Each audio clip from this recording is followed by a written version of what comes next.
Trinamool Congress party তথা ব্যানার্জি কোম্পানিকে উৎখাত বাংলাতে করার প্রয়োজন। করতে গেলে ডিপেন্ডেবল, ফরমেটেবল অল্টারনেট ভারতীয় জনতা পার্টি।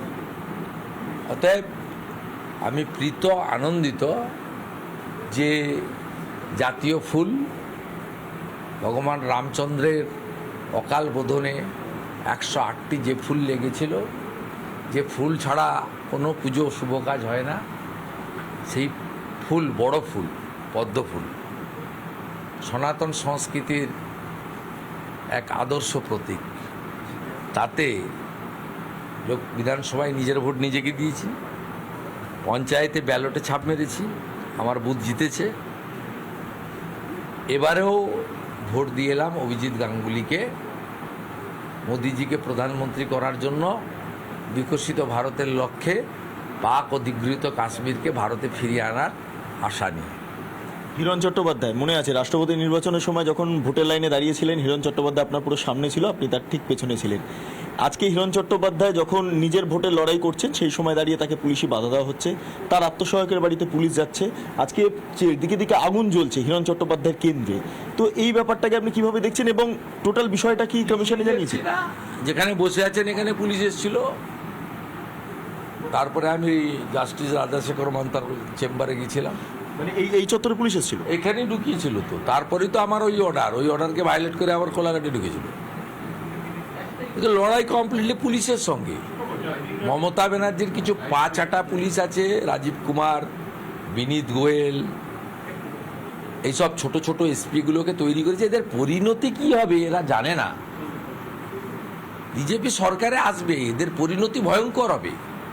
আমি তো বলেছি, যত মিথ্যা মামলা করছে আইওরা, কেস লিখছেন, ফরওয়ার্ড করছেন, চার্জশিট দিচ্ছেন, আমি এদের রিটায়ারমেন্ট বেনিফিট যদি বন্ধ করতে না পেরেছি বিজেপি সরকারে, আমার নাম শুভেন্দু অধিকারী না। শেষ দুটো প্রশ্ন, সেটা হলো যে এই তো আজকের তো চ্যালেঞ্জ আপনি মুখোমুখি হচ্ছেন, সেক্ষেত্রে দাঁড়িয়ে যথেষ্ট রিল্যাক্স, আপনি আশাবাদী যে এখানে ভালো ফল করবেন। সবচেয়ে গুরুত্বপূর্ণ সন্দেশখালী প্রেস্টিজ লড়াই, প্রধানমন্ত্রী প্রার্থীকে ফোন করেছিলেন এবং সেখানে গতকাল আপনি বলেছিলেন সন্দেশখালী যেই চত্বর, সেইখান থেকে 1 লক্ষ ভোট আপনার লিড চাই। সন্দেশখালী লোক বললো 1.5 লক্ষ লিড দেবো, এবং আপনি বললেন বাকি 6টা বুঝে নেব। এই ক্ষেত্রে দাঁড়িয়ে সন্দেশখালী আপনার কাছে কতটা চ্যালেঞ্জ? চ্যালেঞ্জ তো বটেই, আবার অন্যদিকে ওখানে যে ডেমোগ্রাফি আছে, তাতে মমতা ব্যানার্জি যে অ্যাপিজমেন্ট পলিটিক্স করে, সেই পলিটিক্সে সেখানে মাইনরিটি ভোট ফ্যাক্টর। তবে সব মাইনরিটি খারাপ নন। কালকে যখন আমি বাদুড়িয়ায় গেছি, সেখানে আমি দাঁড়াতে বলেছিলাম, আপনারা দেখবেন অন্তত বেশ কিছু বড় সংখ্যায় না হলেও মাইনরিটি সভাতে ছিল। হাড়োয়াতে আমার মিছিলে হয়তো মাইনরিটি হাতে গোনা ছিল, কিন্তু রাস্তার দুপাশে যেভাবে মাইনরিটি ইয়াং ছেলেরা, মনে হয়েছে আমার এডুকেটেড ছেলে, চাকরি পায়নি, আর হাজি সাহেব যারা, আমার দেখে মনে হয়েছে হজ করা লোক, বয়স্ক মানুষ, চাচা, এরা পরিত্রাণ চাইছে, চোরেদের কাছ থেকে পরিত্রাণ চাইছে, এবং এরা বিজেপিকে কিছুটা হলেও বিশ্বাস করতে শুরু করেছে। তার কারণ মোদিজির আচার ব্যবহার। উনি কখনো অন্য সম্প্রদায়কে আক্রমণ করে একটা শব্দ বাক্য প্রয়োগ করেন না। মুসলিম কান্ট্রিগুলো তাকে কীভাবে বরণ করেন, সম্মান দেন, তাতে সবাই দেখেছে। এবং আফগানিস্তানে যখন গমের ক্রাইসিস হয়, তখন মোদিজি জাহাজে করে গম পাঠান। তুরস্ক যখন ইসলামিক কান্ট্রিতে ভয়াবহ ভূমিকম্প হন, তখন কিন্তু অন্য উন্নত দেশগুলোর আগে মোদিজি ভারতবর্ষের এনডিআরএফ পাঠিয়ে 36 ঘন্টার মধ্যে একটা হসপিটাল দাঁড় করিয়ে দিয়েছিল for primary treatment and medical assistance. এই যে একটা মানবতাবাদী তার একটা ভূমিকা, 175টা স্কিম, কোনোটাই নির্দিষ্ট কোনো সম্প্রদায় ধর্মের জন্য নয়, সকলের জন্য। এবং যেভাবে কোভিডের ভ্যাকসিন থেকে রেশন হিন্দু মুসলিম বাছাবাছি না করে সবাই পাচ্ছেন, সব মিলিয়ে মনে হয়েছে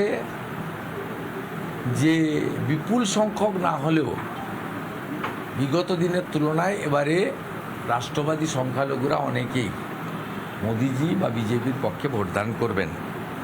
তাই বসিরহাট সিটে 4টে বিধানসভা থেকে আমরা ভালো লিড পাবো। 3টে বিধানসভাতে আমাদের সাংগঠনিক দুর্বলতাও আছে এবং ডেমোগ্রাফিতেও আমরা যে ভোটটা আমরা পাই, যে ভোটটা মমতা ব্যানার্জিরা পান, তাতে আমরা একটু পিছিয়ে আছি, মানে বিগত নির্বাচনগুলোর হিসাবে।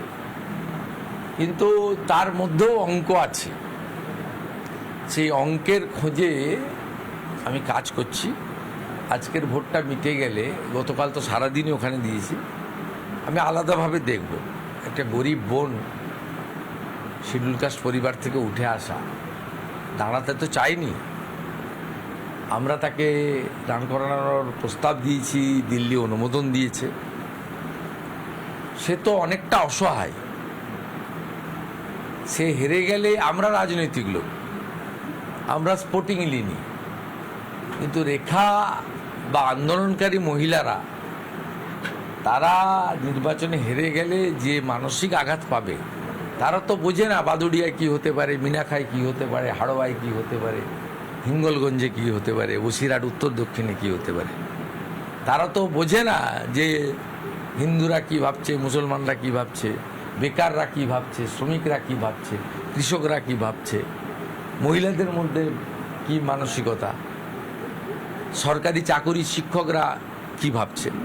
এত অঙ্ক কিন্তু ওরা বোঝে না। আমি সরি টু সে, বোঝে না মানে ওরা সহজ সরল সাদা সিধা, এত পৃথিবীর এত খবর ওরা রাখে না। দ্বীপে থাকে, সংসার ধর্ম পালন করে, কমপ্লিটলি হাউসওয়াইফ বা গ্রামের কন্যা বোন দিদি। হারলে তো আঘাত পাবে, যাতে ওই আঘাতটা না পায়, যাতে এইরকম একটা গ্রাসরুট লেভেলের প্রার্থী মোদিজির আবিষ্কার, তাকে যাতে দিল্লি পাঠানো যায়, তার জন্য তো একটা মরিয়া চেষ্টা আমাদের করতে হবে। আমরা কমিশনকে শেষ প্রশ্ন, কমিশনকে কত দেবেন? এখনো পর্যন্ত যত ইলেকশন হয়েছে, কমিশনকে 100 থেকে বা 10-এ কত দেবেন? ইলেকশন কমিশনকে ইলেকশন কমিশনকে আমি রেসপেক্ট রেখেই বলি, উনি যাদেরকে এখানে পাঠিয়েছেন, পুলিশ অবজারভার, জেনারেল অবজারভার এবং সিও আরিজাপ্তাব, এদের 3 জনের ওয়ার্স্ট রোল 10-এ 0 পাবে। 10-এ 0? এদের কোনো রোল নেই, এদের কোনো রোল নেই। এনআইএ এর উপরে অ্যাটাক হয়েছে during MCC, no action has been taken by the ECI. আমাদের প্রথম দিন থেকে ক্যান্ডিডেটদের উপর অ্যাটাক হচ্ছে, no action. Nisith Pramanik attack হয়েছে, শান্তনু ঠাকুর, দুটো এমওএস অ্যাটাক হয়েছে, no action. Without search warrant, without ইসিআইর ফ্লাইং স্কোয়াডের যে গাইডলাইন আছে, ভাইলেট করে সম্পূর্ণ মমতা ব্যানার্জির 18 তারিখের নির্দেশ, সৌম্যদীপ ভট্টাচার্য বলে এখানকার এক 5-8টা এসপি আছে, নিখিল আগরওয়াল বলে একটা অ্যাডিশনাল এসপিকে দিয়ে এক্সিকিউট করলো। Written complaint by the LOP and party, no action. Rathibala Aari, schedule caste 56 years woman died brutally by the TMC goons, not a single arrested। এবং 25 জন খুনি আজকে বুথে বসছে, টিএমসির জন্য ভোট করছে বা নিজেও ভোট দিচ্ছে।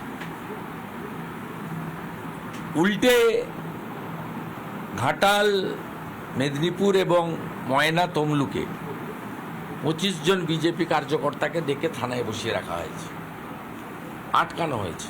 এখানকার মন্ডল প্রেসিডেন্ট ধনঞ্জয়কে অ্যারেস্ট করেছে। ওগুলো আমরা ভয় করি না, আমরা 3টে করে স্টেট রেখেছিলাম।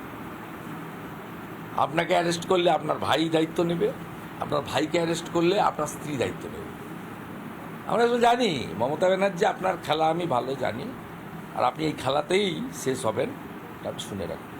মমতা বন্দ্যোপাধ্যায়ের পরিণতি কি হবে সেটা নিয়ে তো একটা কথাই বললেন, তবে একটা গুরুত্বপূর্ণ বিষয় দেখিয়ে আজকে শেষ করবো এই সাক্ষাৎকার। কারণ শুভেন্দু অধিকারী মোবাইল যিনি ঘাটছেন তার ঠিক নিচে একটা নোটপ্যাড রাখা আছে, যে নোটপ্যাডের মাধ্যমে মূলত রাজনৈতিক যে হিসেব নিকেশ সেটা তিনি তার এই ঘরে বসেই করছিলেন।